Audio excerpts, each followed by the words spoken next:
안녕하세요. 하이다 건강 전문 아나운서 김다인입니다. 목이 졸린 상태에서 잠을 잔다면 어떨까요? 상상만 해도 정말 답답하고 죽을 것 같은 기분이 들기도 하는데요. 그런데 수면 무호흡증을 겪고 계신 분들이 이렇게 목이 졸린 상태에서 자는 것과 비슷한 증상을 겪고 계시다고 합니다. 당연히 수면의 질이 떨어질 수밖에 없는데 수면의 질은 삶의 질로 이어지기도 하잖아요. 그래서 오늘은 수면 무호흡증에 대한 다양한 이야기 나눠보려고 합니다. 이현종 학술 부회장님과 함께 하겠습니다. 부회장님 안녕하세요. 안녕하세요. 하이닥 시청자분들께 먼저 부회장님 소개 부탁드립니다. 네, 저는 대한이비인후과의사회 학술 부회장으로 있고 분당 리아농 이비인후과 분당 수면센터를 운영하고 있는 이현종이라고 합니다. 네, 부회장님 우선 수면 무호흡증이 정확히 어떤 질환인가요? 네, 이게 그 단어 뜻으로 먼저 설명을 들어보면 수면, 잠을 잘 때 무호흡, 숨을 안 쉬는 질환입니다. 네. 잠을 잘 때 숨을 안 쉬는. 아까 그 처음에 설명해 주실 때 누가 목을 조르는 것과 같은 상황이 아닌가. 네. 저는 그 비유가 너무 와닿았는데요.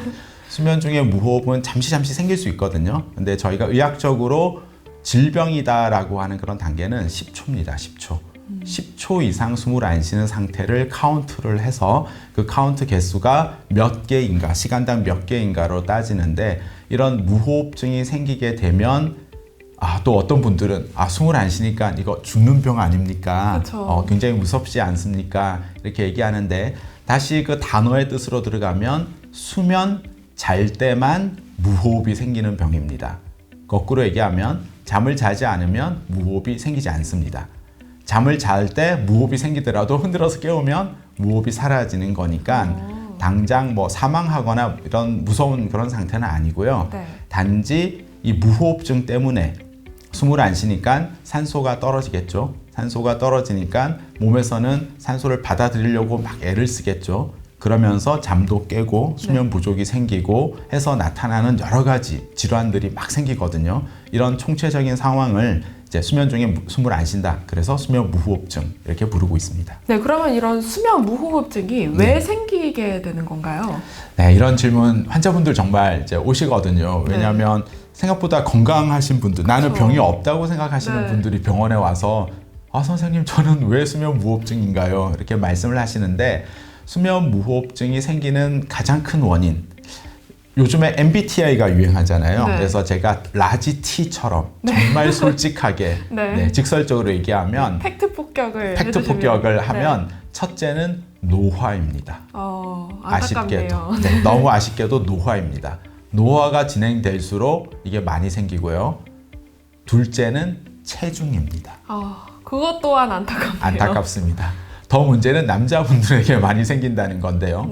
그래서 좀 나이가 들수록 체중이 많이 나갈수록 그리고 남성일수록 생기게 되고 그런 부분들이 결과적으로는 기도, 우리가 숨길이라고 하는 큰 기도를 누르게 됩니다. 너무 무서운 거는 자기 몸이 자기 기도를 누른다는 이런 사실들이 이제 생기게 되는 큰 원인이라고 되어 있고요. 그것 외에도 해부학적인 이제 구조물들의 변화가 생깁니다. 코 안이 휘어 있다든지 또는 상대적으로 혀가 너무 크다든지 목젖이 좀 너무 처져 있다든지 이런 분들에게서도 생길 수는 있지만 전체적으로는 나이가 좀 드신 분, 체중이 많이 나가시는 분들에게서 나타난다는 것은 익히 거부할 수 없는 사실입니다.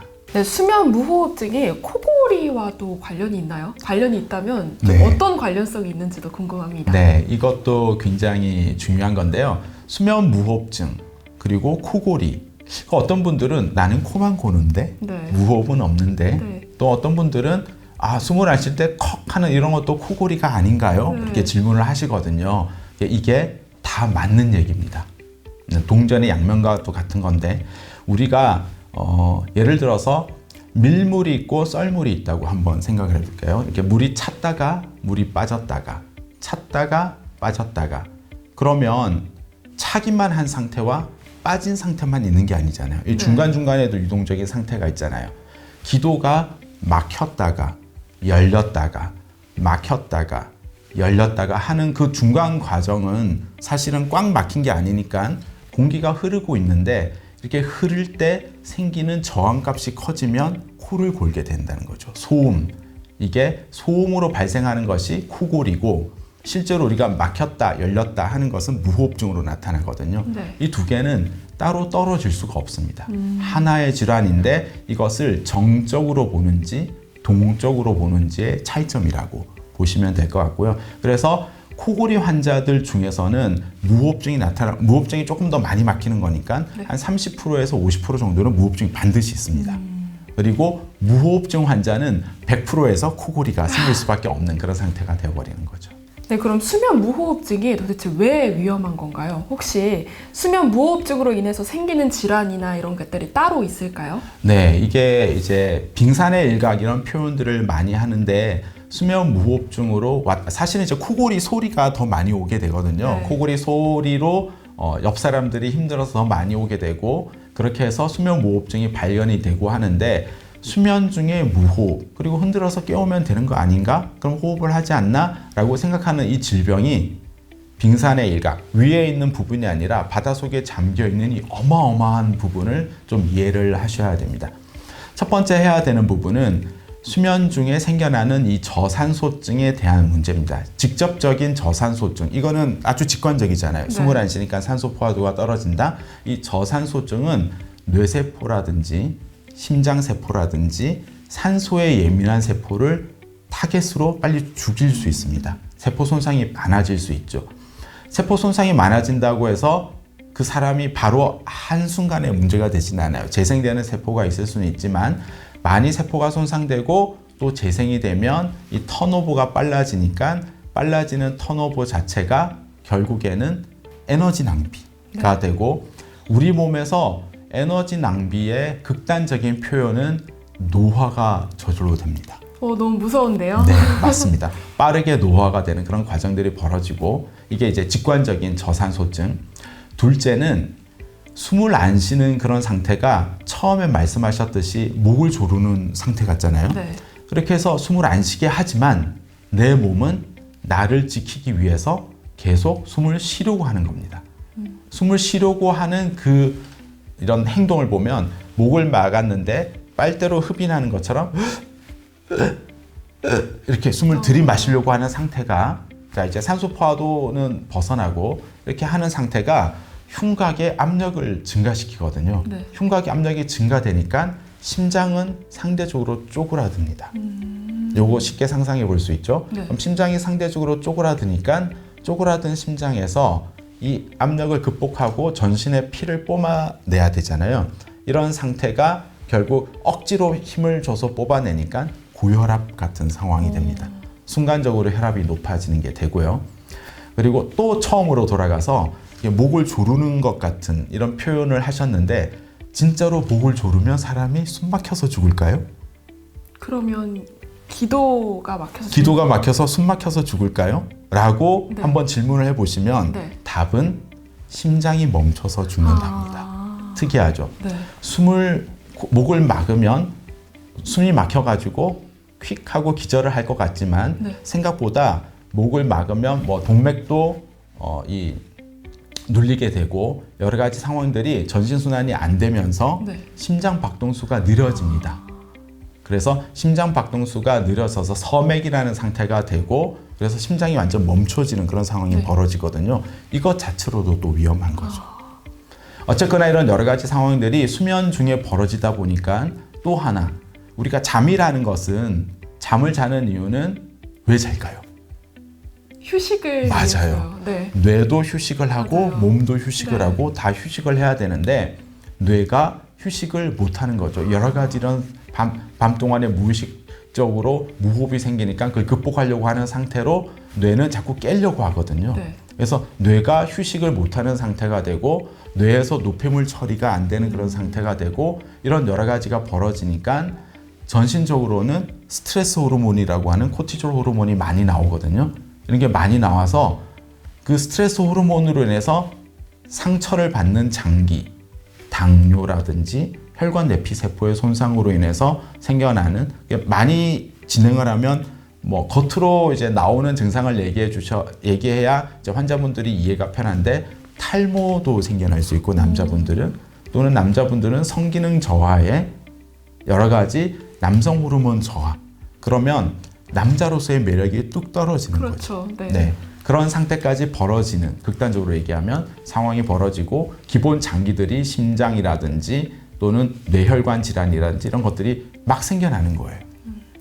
이런 총체적인 여러 가지 상황들이 단순히 수면 중에 숨을 좀 안 쉬는 일, 이게 거꾸로 가서 너무 일이 커지는 이런 현상 전체를 다 수면 무호흡증에 대한 어떤 질병이라고 알려져 있거든요.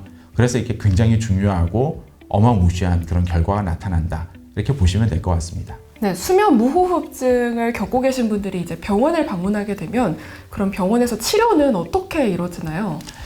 네, 이게 좀 전에 말씀드렸듯이 수면 무호흡증이 우리가 눈에 보이는 것은 설명하면 쉬운 그런 질환들도 생기고 또 얘기를 하면 정말 연관성이 없을 것 같은데 하던 그런 질환들도 많이 생기잖아요. 네. 그래서 첫째로 이제 무호흡증이 있거나 코골이로 환자분들이 오시면 얼마나 진행이 됐는지를 처음에 찾아야 됩니다. 이게 봐서 한 6개월, 1년 정도 진행이 되신 것과 같은 그런 초기 상태의 질환, 수면 무호흡증 환자들도 있고 한 5년, 10년 정도 돼서 거의 뭐 어떤 질환의 말기 같은 그런 수면 무호흡증 환자분들이 있거든요. 이 두 분은 극단적으로 따로 떼어놔서 치료를 해야 됩니다. 초기에 수면 무호흡증, 코골이가 있는 분들은 그것만 제어를 하면 되겠죠. 그것만 제어를 하면 되니까 최근에 틀림없이 체중이 많이 늘었다거나 이건 노화라든지 나이에 대한 팩터가 조금 빠질 것이고 체중이 많이 늘었다거나 또는 다른 해부학적인 문제가 있다거나 감염을 좀 앓았다거나 이런 부분들의 문제가 있을 거거든요. 그래서 그 부분에 집중해서 치료를 하면 좋아지게 됩니다.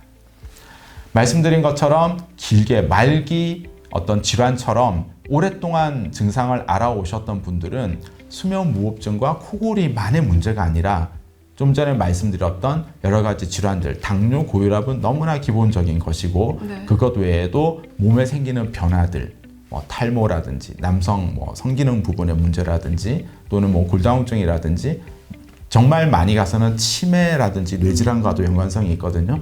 이런 것들이 같이 있으니까 그것을 치료를 하는 것을 기본으로 두면서 같이 수면 무호흡증을 치료를 해야 됩니다. 굉장히 어려운 거죠. 1차 방정식이라고 하면 좀 전에 것을 이거는 3차 방정식, 9차 방정식이 되잖아요. 그래서 이 두 가지 부분을 떼어놔서 치료를 해야 된다. 이게 기본이고, 하지만 공통적으로도 도움이 되는 게 뭐가 있느냐? 첫 번째는 이제 나이를 컨트롤하는 것은 제가 제어할 수 없는 변수잖아요. 그 변수, 제어할 수 있는 변수 중에 첫 번째는 체중입니다. 체중이 중요한데 체중은 적어도 20%를 빼야 됩니다. 꽤나 많이 빼야 되네요. 그러면. 20% 빼실 수 있겠어요? 저는 못 뺄 것 같은데요. 여자분들 수면 무호흡증 환자분들 별로 없으니까 걱정 안 하셔도 되고요. 그래서 체중이 저는 그냥 쉽게 설명드리는데 세 자릿수 체중이라고 하면 무조건 두 자릿수 체중을 해야 되고요. 체중을 그러면 한 1, 2kg 뺐다, 한 2, 3kg 뺐다, 이게 도움이 될까요? 전혀 도움이 되지 않습니다. 체중은 최소 10%, 90kg라고 하면 80kg, 앞자리 숫자가 달라져야 되고 치료 목표의 체중을 줄여야 된다고 하면 20%, 앞자리 숫자가 2개가 달라지는 정도의 체중을 빼야 됩니다. 체중을 그러면 빼고 올여름에 좀 체중 좀 빼볼까? 한 두어 달 빼볼까? 해서 또 안 됩니다. 체중을 빼면 저는 또 다음 설명드리는 게 해가 2번 바뀔 정도로 그 체중을 유지를 해야 됩니다. 딱 바짝 빼는 거 가지고는 안 되는 거예요. 요요 현상으로 다시 올라가면 안 되거든요. 그래서 2해가 지날 정도로 그 20kg 정도 뺀 체중을 유지할 수 있는, 그게 굉장히 중요하고 이게 체중을 줄이는 것으로 도움이 되는, 정확하게 도움이 되는 정도의 수준의 체중 감량이 첫 번째 공통적으로 하는 부분이고요. 둘째는 현재 이제 건강보험으로 많이 적용받고 있기 때문에 많이 알려져 있는 양압기 치료를 하셔야 됩니다. 양압기 치료라는 것은 밤에 잘 때 이런 마스크 같은 걸 끼고 있으면 저절로 압력이 전달돼서 사람을 살리는 거예요. 어떤 거냐면 우리 물에 빠진 사람들 보면 마우스로 이렇게 후후 불어넣잖아요. 이런 상태를 만드는 어떤 장치를 끼고 자는 건데 이게 정말 도움이 됩니다. 모든 경우에서 95% 이상 일단 도움이 되고 있고요. 이렇게 도움이 되고 있기 때문에 양압호흡기는 다 추천을 하고 1차 치료가 되고 누구나 다 하면 됩니다.